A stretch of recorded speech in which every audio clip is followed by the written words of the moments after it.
Looking backward from 2008, I had the pleasure of working with Sir Anthony Fisher, Atlas's founder, who was a great entrepreneur. He started the Institute for Economic Affairs in London in 1957, and when Margaret Thatcher remarked that IEA had provided Sir Keith Joseph with the raw material for all of her position papers when she got elected, that was reward enough. But he continued, became a Johnny Appleseed, setting up pro-free market think tanks. He moved to New York and started what is now the Manhattan Institute, was then called ISEPS, Institute for the Study of Economics and Politics. His attorney who helped him start it was Bill Casey, who attained some fame as head of the CIA later.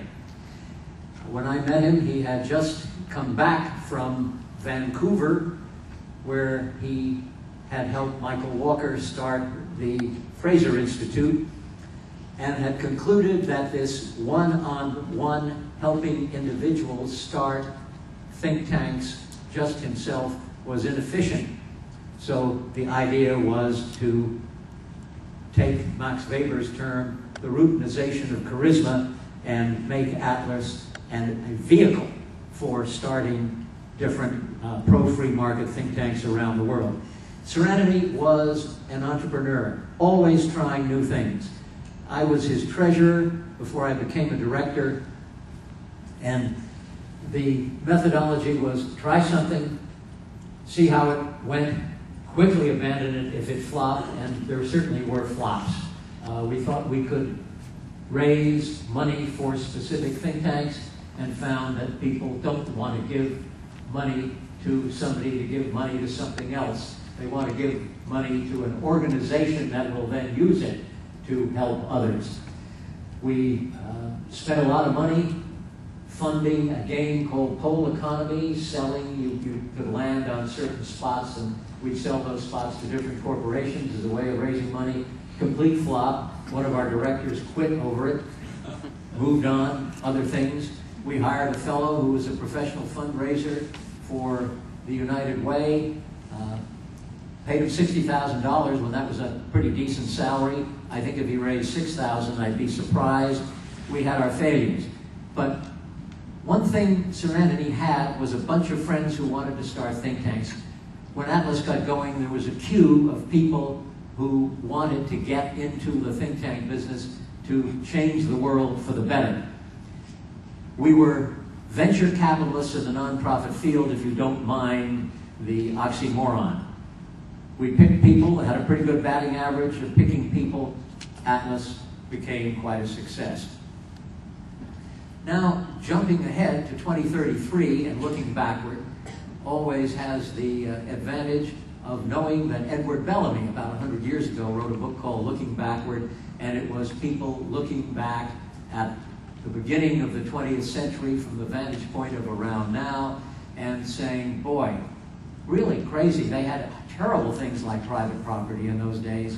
Thank God we got rid of them, and we now have this perfect society that everybody of goodwill loves. Needless to say, Edward Bellamy had tremendous influence, disastrous influence, and thank God his influence is past. What will we say we should have done in 2033 when we look back on 2008? We have different ideas. I say what we should have done was a better job of marketing. We have a much better product, freedom, but the other side has much better marketing for a very simple idea. Their ideas appeal to emotion. They get to the emotion of the hearer before the intellect gets involved. I find that people on the left reach their conclusions about society and the world and what will make things better emotionally, and then use their sometimes considerable intellects to defend a position that was taken with absolutely no intellectual input at all. Classic case, the 14-year-old girl who's pregnant. Are you going to send her home to an abusive family? No. You give her an apartment. Yes. You give her food. Yes. You give her clothing. Yes. You take care of the baby. You give her everything. Oh my God, there's a man there. Cut her off. So after a while, she has 6 illegitimate children by 6 men.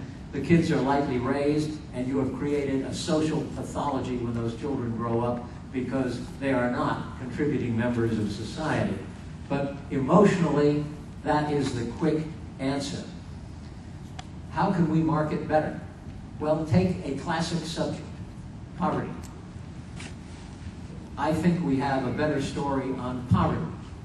And I got the basic buzzword I wanted from Jerry Orsman sitting over there. What causes poverty? Ask people on the left, and you know what the answer is going to be. Ask anyone in the mainstream media, what causes poverty? You know what his answer will be, her answer will be. Well, look at the animal kingdom. Wild animals live, economically speaking, in a state of extreme poverty. They wear whatever the good Lord wrapped their skin in. They live in horrible hovels. They live from meal to meal. If they're grass eating, they may have a wonderful bumper crop of grass, but then the predators come in and have a wonderful crop of grass eating animals. Then there'll be a drought. They live in extreme poverty. Our pre-human ancestors in the African savannah lived under conditions of extreme poverty. Look at the Neanderthals. Donald Johnson, who runs the Institute for the Study of Human Origins at Arizona State University, has said that there's evidence the Neanderthals existed in Europe for 500,000 years and never advanced. They were always cavemen. They lived like animals.